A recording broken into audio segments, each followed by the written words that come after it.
Hi guys, ಇವತ್ತಿನ ಬ್ರೇಕ್ಫಾಸ್ಟಿಗೆ mummy ರಾಗಿ ರೊಟ್ಟಿ ಮಾಡ್ತಿದ್ದಾರೆ, ಜೊತೆಗೆ ಚಟ್ನಿ ಮತ್ತು ಟೊಮೊಟೊ ಗೊಜ್ಜು.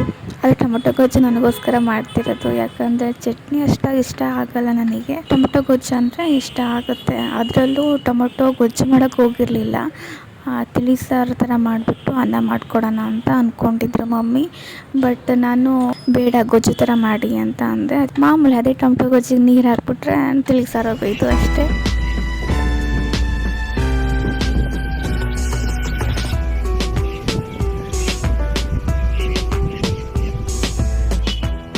ಏನಾಯ್ತು? ಇದು ಕೊಡೋಣ ಅಂತ ಹೋದೆ, ಇತ್ತಲ್ವಾ ಬಿದ್ದುಬಿಟ್ಟು ಇದೆಲ್ಲ ಸಪ್ರೇಟ್ ಮಾಡ್ಬೇಕು. ತಿರುಗಿ ಎಷ್ಟೋ ಕೆಲಸ ಬಂತು. ಅದೇ ಇಲ್ಲಿತ್ತು, ಇಲ್ಲಿ ಜರುಗ್ಸಲ್ಲ ಅಂತ ಹೋದೆ.